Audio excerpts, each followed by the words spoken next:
People, the other day, history was made. The fourth part to the epic conclusion of the miniseries, well, probably not, miniseries, Stikbot TNT's The Imposter series, concluded for the first season.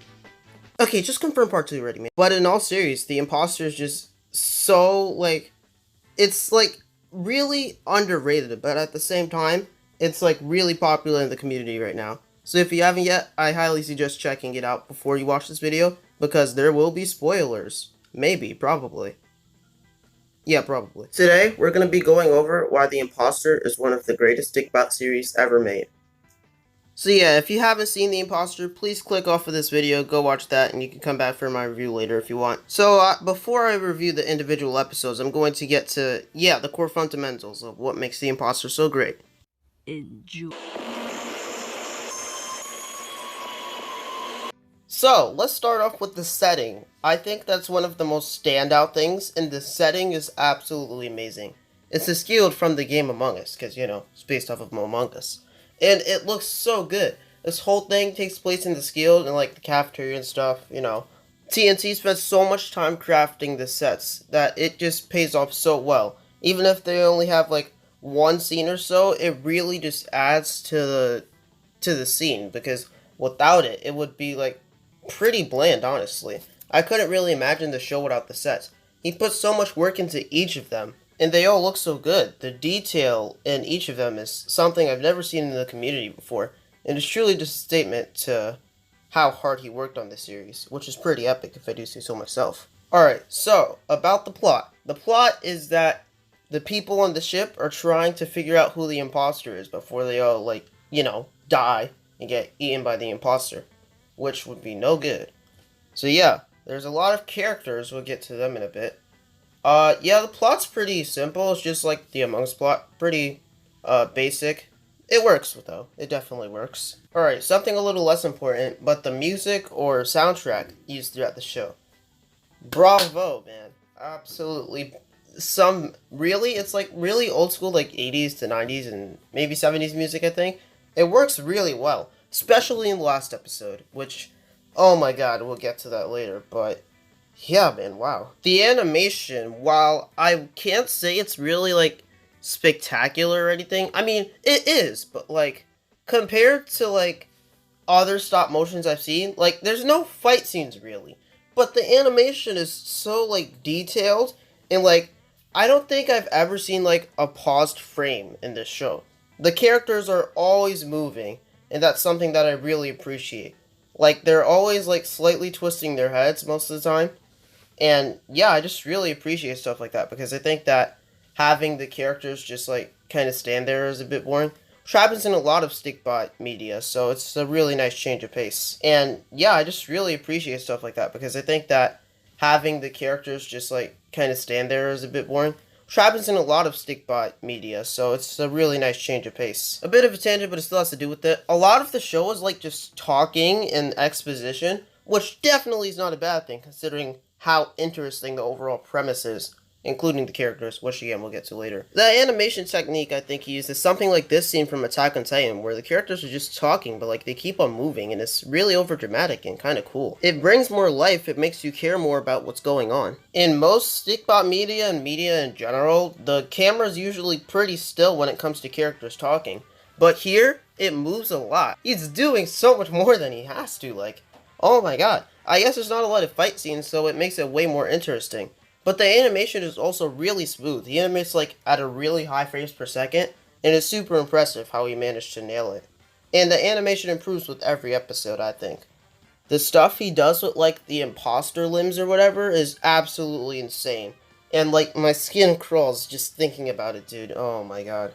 So the characters. All the characters are pretty great. My one problem, this is probably my only problem with the entire series, by the way, is that a lot of the characters aren't really, developed or, have clear reasons to be there, backstories or whatever. Now, it's not necessary per se, but, it would have helped a lot more with, caring about some of the deaths, because when a character you get to know dies, it's much more, sad and heartbreaking. While these deaths were pretty, painful to watch, It was mostly like shock factor and like the way that the scenes are filmed, how gruesome they are, that makes you care about how the characters die, and not really the characters dying themselves. Like, good examples of these are like Kids Filming Club's character, Bothead's character, kind of Omar's character. Everybody after that was, better, I guess. Most of the character deaths that were like really like sad and like painful to watch. Well, all of them were painful to watch. But the only like really sad one, I think, was probably Kraken, like his character, the detective. Also, Apocalypse was pretty sad because he actually gave a great voice performance, which is pretty rare, to be honest. So that just makes this go down in history even more. Now, in terms of, like, the best to worst characters, I'd probably have to say Kids Filming Club's character is the worst because he gets, like, 2 lines and then he dies. So, not really a fair comparison, but, he's still a character, so. Then I'd probably have to go with Bothead because I forgot his character was in the show. Then I'd say Omar because, like, Omar's scene was really cool, like, when he turned into the imposter. Like, oh my god, I'm just thinking of it. I gotta stop thinking of that, oh my god. The Captain, Animation Break's character, I low-key forgot that he existed. Like, besides the line in the trailer, I don't remember him being in the show. Then I'd probably say, like, I can't really choose between me, Apocalypse, and Lego Stikbot, because I think, like, our chemistry, quote-unquote, in the show worked really well. I'd probably say I was my least favorite character, if that makes any sense, John the Scientist, because, like, I was mostly, like, the nerdy type of guy. I went out in a pretty nice way, though, I'd say, so I think it bumps it up there a bit. But yeah, Apocalypse definitely gave, like, a really good voice performance, which was surprising, so I guess I'll put him a bit up there. Lego Stikbot really stood out, like, in the episode. Although I don't remember Lego Stikbot getting, like, any shining moments like me and Apocalypse characters did, so I'd probably say, yeah, he would be my least favorite. So, Lego Stikbot, me, then Apocalypse, just for the voice performance. Otherwise, I'd say we're probably tied. Then I'm gonna go with TNT's character, Officer Sam, because, like, the blood test scene, and when he was being accused of, like, being the imposter, that was really tense, and just made me like his character and appreciate him, like, a lot more.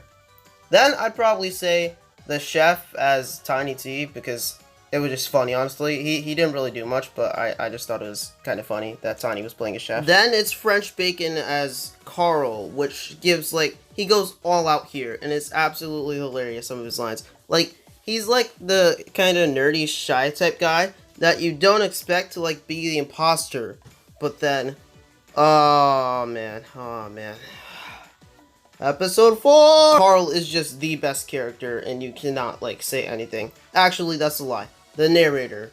I mean, holy mother of God, the narrator is, like, the top tier character. Previously on the imposter moment. Like, it doesn't get any better than that. And about the characters, the designs for each of the characters are all really, really good. They're very distinct, and I think it matches a lot of them very well.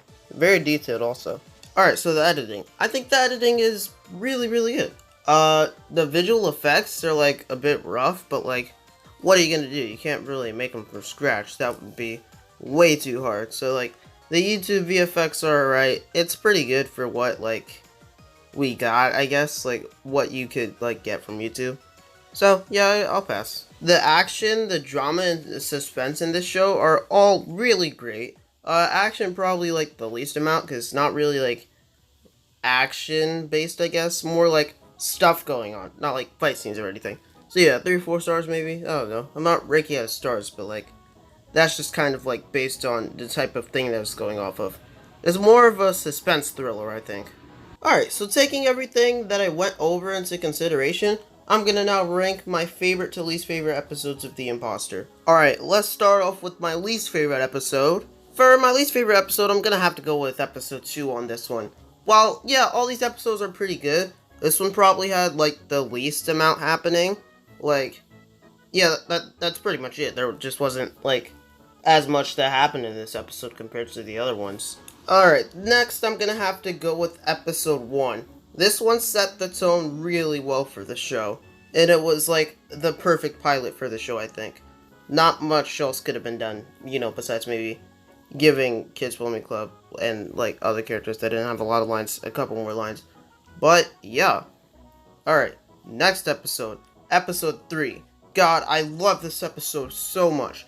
The tension in this episode is insane. You're literally on the edge of your seat for like the entire episode, and oh my gosh, dude, just thinking about it brings me back to the premiere. Just like being scared that somebody was gonna die right then and there, and oh my gosh. And as you all probably guessed, I think that the best episode of The Imposter is the finale. Like, oh my gosh, what an absolute banger of a finale. Everything came together full circle. A lot of like unanswered questions were answered here. Everything wrapped up pretty nicely. Well, not nicely considering like everybody died, but yeah, it was like the twist was insane, the action was insane, the suspense was through the roof. The deaths were probably the most gruesome in this one.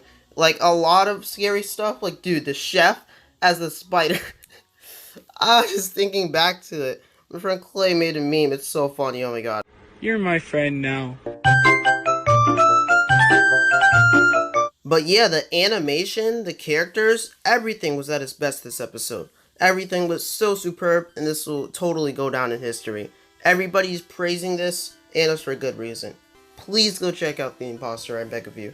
If this review hasn't convinced you to, I don't know what will. A couple problems with, like, the series, I think. Yeah, pretty much just, like, the character depth wasn't really there. So, TNT is posting a movie later on today. So, as long as he can, like, maybe, like, add some scenes, probably too late now, but, like, add some scenes with character development, that would be really cool. Yeah, but check out the movie later on when it premiered. Wait, it already premiered? Wait, this video is being recorded at 11:30 at night? Wait, he didn't add any of the scenes? Oh, okay. Yeah, that's fine. Sure, whatever.